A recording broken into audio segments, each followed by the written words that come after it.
Hello. Wow. My voice just decided to give out on me there. Hello and welcome back to Suspended Fanimation. I'm your host, Dennis Bithoulkas, and it's time for WandaVision, Season 1, Episode 9, the series finale. That's right, this series finale. And it is the series finale of WandaVision as well. Welcome, everybody. Let me take care of some business first, then we'll get down to it, all right? If you like what you see here, like, share, and subscribe. If you're still on the fence about subscribing, take a look at the video that pops up at the very end here. Basically, what YouTube does, takes the algorithms of all the stuff you've been watching and tries to match it as best as possible to one of the videos in my vast video library and pops it up there just for you. And if you like what you see there, hit that subscribe button down there. Also, if you want to know when I'm be on live again next, you get the bell down below. It's a 50-50 chance of YouTube actually notifying you. Best thing to do is go to suspendedfanimation.com. Take a look at the schedule I have up there. I change it out every week. Also, I have all the excuse me, all the links to my social media. So Twitter, Instagram, Patreon. No tiers up on the Patreon as of yet. I'm waiting until I hit 1,000 subscribers. And once I do, then actually people will get stuff for the money they give me. That's how it works out. And not everybody. I mean, if you're on the $1 tier, no, that's great. Thank you. But it'll be on the higher tiers. I also have links to this YouTube channel, my Facebook page, and a Facebook group page where you guys can post stuff and chat amongst yourselves. All right. Let's get to it, shall we? Spoiler alert. I am going to spoil the episode. If you have not watched the episode, go and watch it. Come on back. This will be a video you can comment down below in the comment section. All right. There we go. So this was the series finale. It's kind of interesting. Fahey had been talking about this, that these are basically going to be a 6-hour movie, if you will. Done. It's a mini series, is really what it is. Each of these are going to be mini series. They're going to complement the movies. The movies are going to complement the series, so on and so forth. They're going back and forth there. Hey, Joe, how's it going? So this one, everybody's theories were way off. We didn't get Mephisto. We didn't get Doctor Strange. Obviously, I was way off as well, too, with some of my stuff. But I was actually on to some things. Pietro, as he was called, did turn out to be Ralph, but Ralph Boner was his name. Just some random dude. Yeah, that was kind of interesting. And the Mind Stone, a piece of the Mind Stone does live within Wanda. She even said so. She even said a piece of the Mind Stone lives within her. Yeah, I was kind of disappointed there was no Doctor Strange. We did get a mention of the Sorcerer Supreme that, Agatha basically told her that the Scarlet Witch is more powerful than the Sorcerer Supreme. And it turns out the book that Agatha has is actually the Darkhold. Fuck, there are other books out there in the Marvel Universe besides the Darkhold. I'm kind of tired of the Darkhold, which also kind of brings up a plot hole, if you will, because if Agatha has had this book for 300 years, then how did like Marvel's Agents of S.H.I.E.L.D. get it? How did Runaways get it? Because they're all supposed to be part of the Marvel Universe, right? Or did she get a different version from a different multiverse at this point? So, yeah, I did too, Joe. I read from the director. The director said that people were going to be disappointed. And yeah, there was. I'm fairly sure this director doesn't know who these characters are from the comics, and so is kind of coming at this from a different angle. And I understand that, but at the same time, you have 40, 50, 60, it's 60 years worth of history, honestly, from the 60s of these characters. And you need somebody who's a little bit more up to speed on those things in order to, it's not meeting fan expectations, but at least, giving something back on that's what we're looking for as fans. We're looking for the entertainment of stuff that we grew up with, stuff that we've read. And this didn't quite get there. There was it wasn't horrible, but it wasn't good either. And hopefully everyone stayed till the credits, through the credits, can be kind of mid-credit scene and a very, very end credit scene. And yeah, so also I'm just gonna say this right now. The whole thing with White Vision getting his memories back, I guess you could say, because Faux Vision gave him, basically released his mind or gave him access to the hard drive of all his memories. And I was thinking, well, does that include the emotions? Does he have the emotions in there? Also, why did he just kind of take off? Because White Vision, when he gets his memories back, just kind of takes off. You would think he would actually go and talk to Wanda, but we don't know what the hell's going on there. But yeah. Celebro says, I thought White Vision and Created Vision were going to merge. Yeah, Celebro, I thought that as well. Because in the comics, that's kind of what happens is um well, there's no fake Vision in the comics. There is another Vision, and he actually merges with his memory gets downloaded into the White Vision, giving him his mind back. So, yeah. Penn says, please explain what happened to White Vision. Yeah, the whole thing of him just getting his memories back and then taking off really kind of disturbed me. It was kind of like one of those things like, wait, why did he leave? And yeah, I kept wondering why he never joined Wanda as well. And yeah, kind of disappointed on that one. And also the whole thing with Pietro just turning out to be some dude in a attic that is looks like a wannabe actor and had some headshots and all that. That just kind of pissed me off. Yeah, I was kind of disappointed by that end as well. We also didn't get much on Darcy. We didn't get much on Monica either, and until the end. And then of course Jimmy Woo, his whole sleight of hand thing, busted out of the cuffs and called his FBI agent friends. I thought that was pretty fucking funny. There was a little bit of levity there. Hey, Felipe. So yeah, we had that at least. But the whole thing of Wanda just being this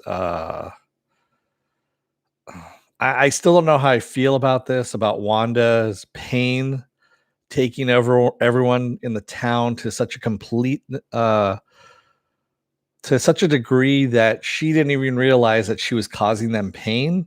And supposedly that wasn't what she was trying to do. Of course, she was trying to I don't know, make everyone happy in the town, but obviously they weren't. They were all getting her nightmares. And that would have been explained if that had been explained in a few episodes previous. It would have had more weight to it.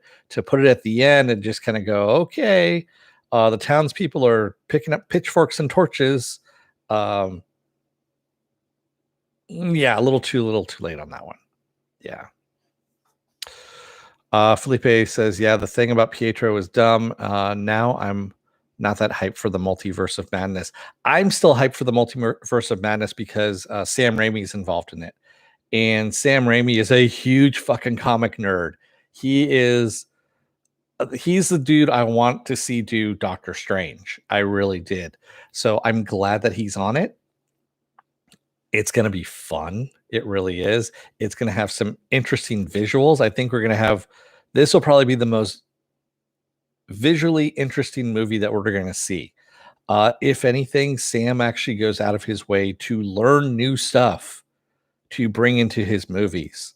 And yeah, I'm very much looking forward to this that he's going to do there.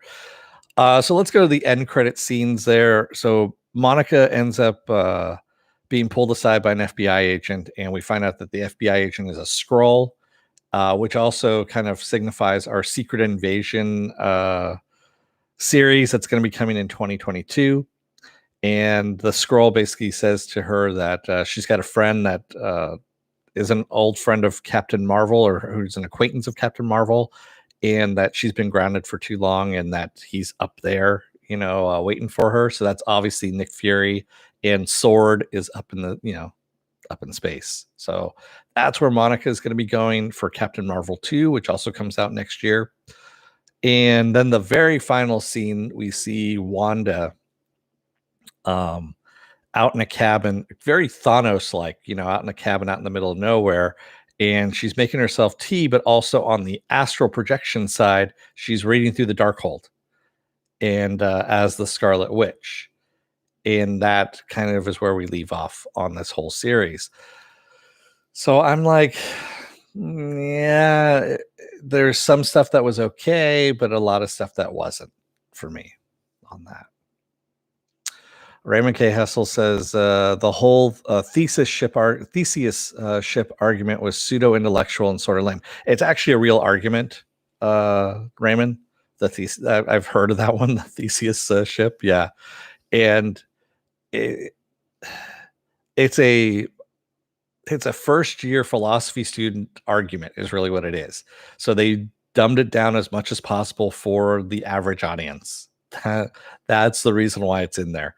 It's to be as simple as possible, but still get the point across in the shortest amount of time. So, yeah.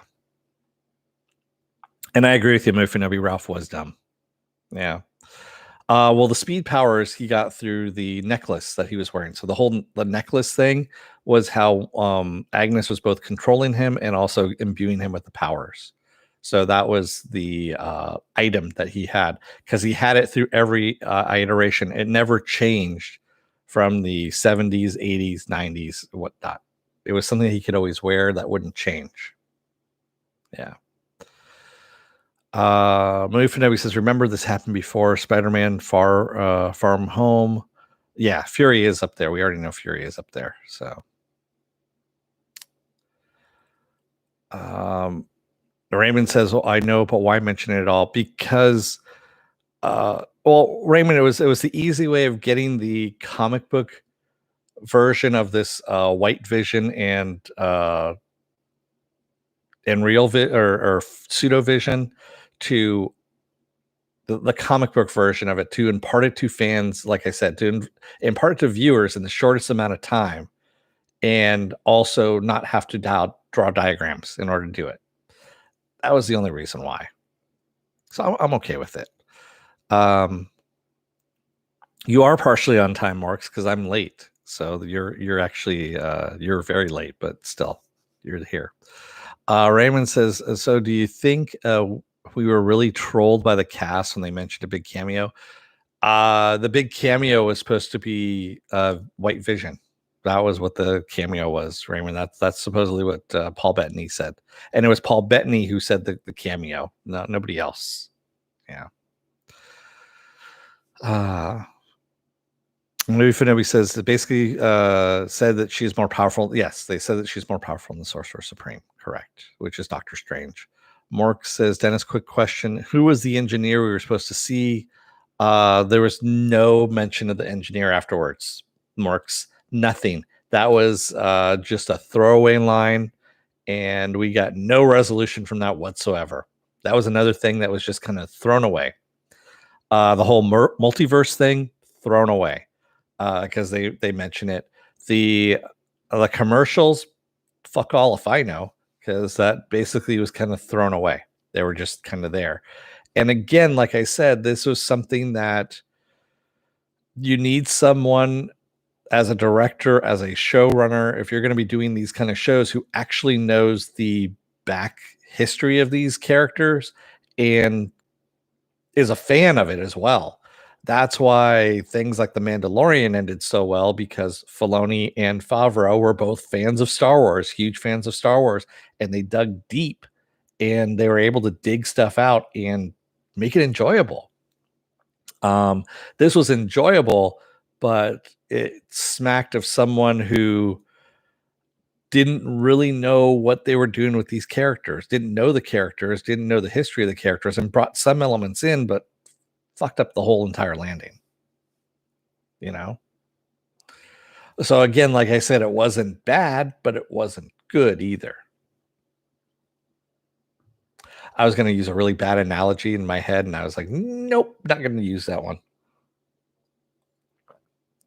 Yeah. And yes, Feisty's on mute in Movie Finobi, so she's not going to hear you. She might see you typing, but who knows? Sorry, it's been a long day at work. That's why I'm late. Yeah, it's been a long day, long day. So where do we go from here? Well, we get a week off, and then we go to the Falcon and Winter Soldier. I always want to say Falcon and the Snowman, but yeah, we're getting the Falcon and Winter Soldier in a week, 2 weeks, excuse me. So yeah, and when is that? I'm looking at my calendar. That's going to be on the 19th. So the 19th, we get the Falcon and Winter Soldier. We'll see what happens with that. Hopefully, that's not as a letdown, I guess you could say. And yeah, I'm hoping that it's going to be. I hope it's going to be fun.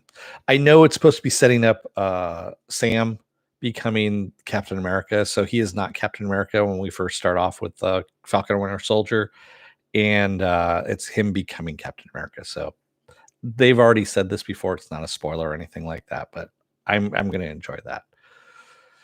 Raymond says, I think this was underwhelming, partially because everything else that was supposed to keep us satiated was delayed.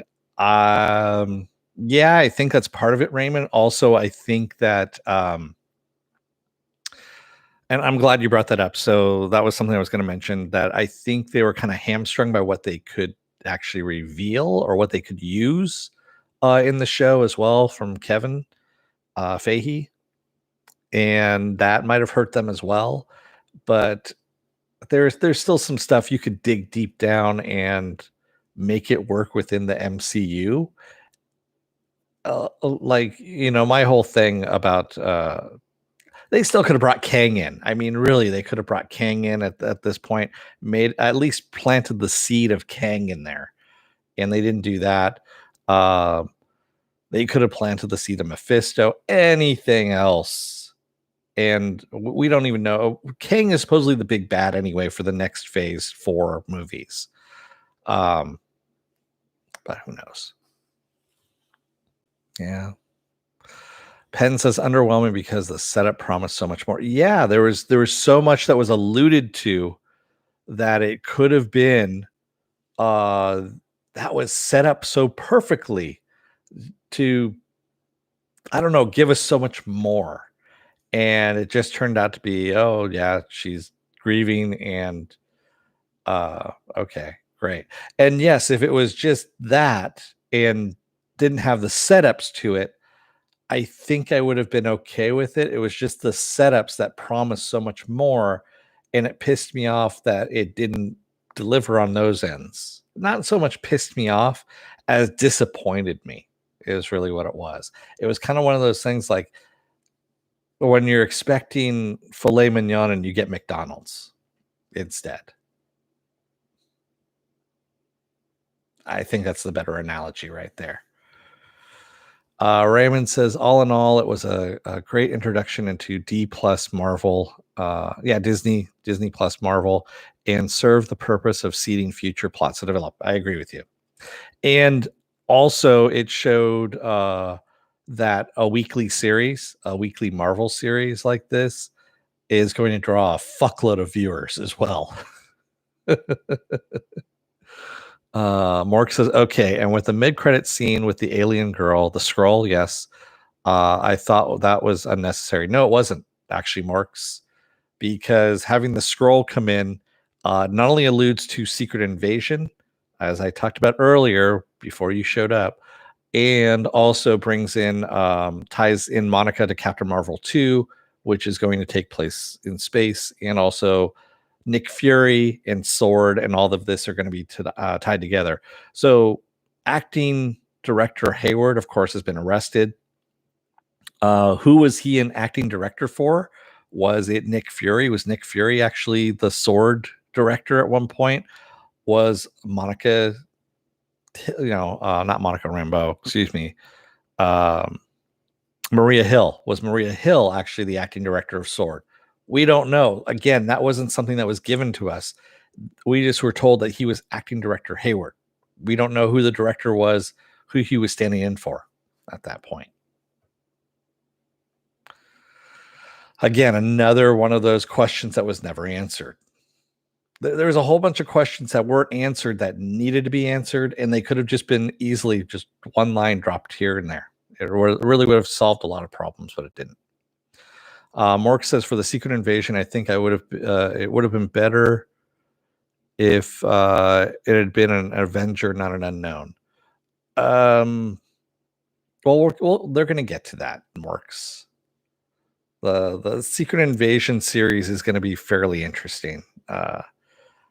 And for those of you at home who don't know what the Secret Invasion is, there's two different Secret Invasion series that have come out before. Actually, I think there's been 3 or 4 now. I can't remember offhand.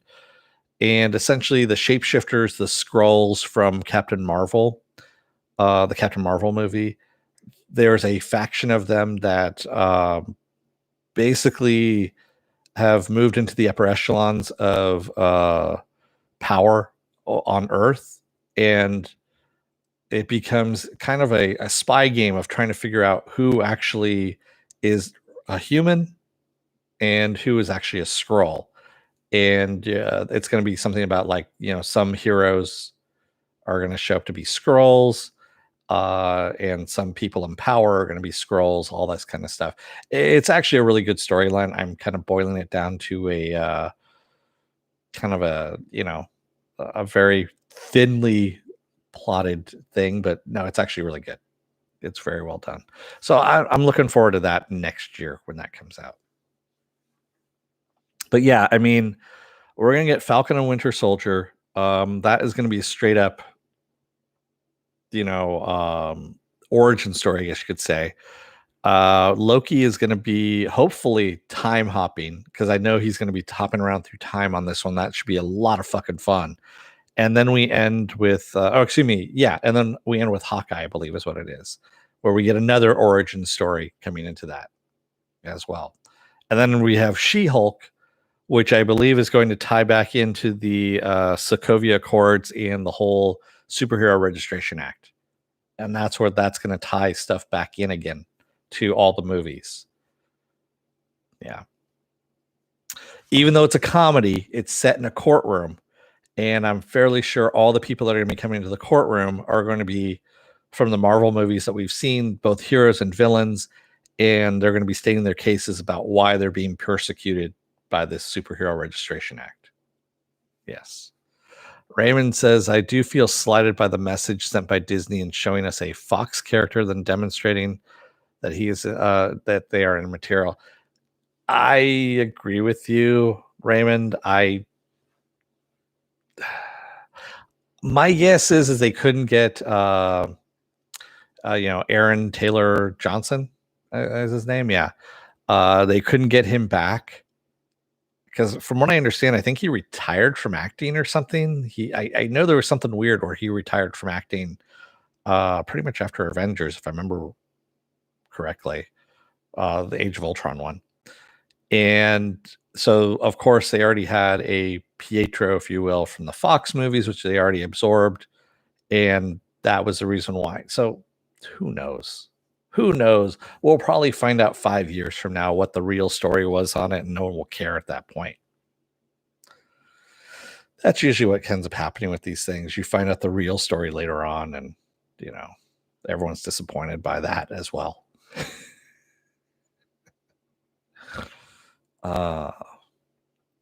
So what else do I have going on this week?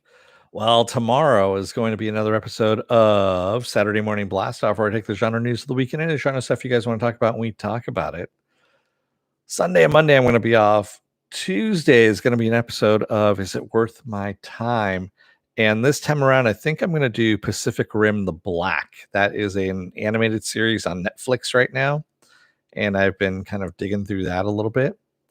Wednesday, I'll be off. Thursday will be another episode of Resident Alien.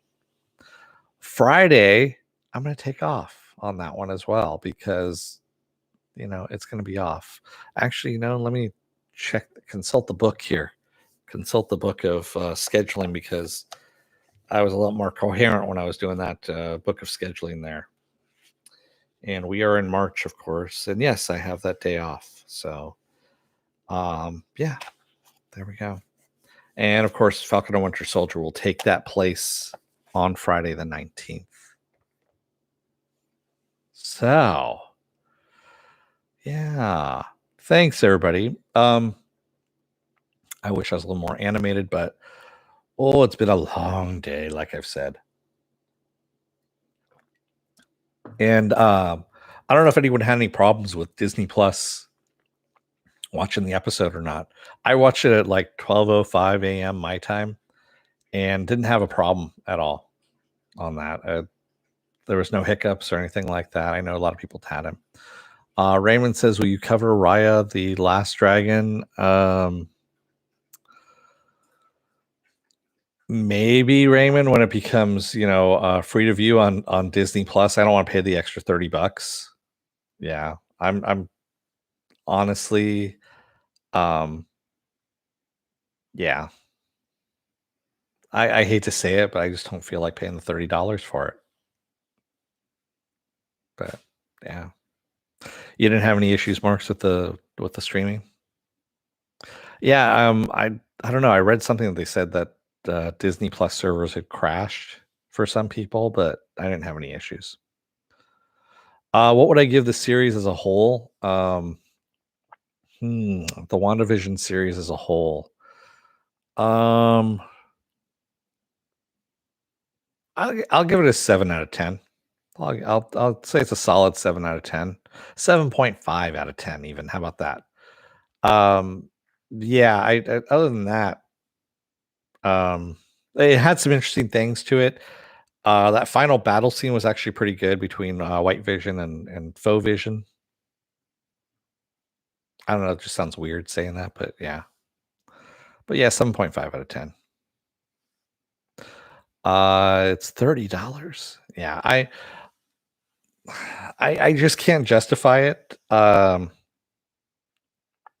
For me, I love animated movies, but unless I'm owning it, I'm not going to pay that $30 for it.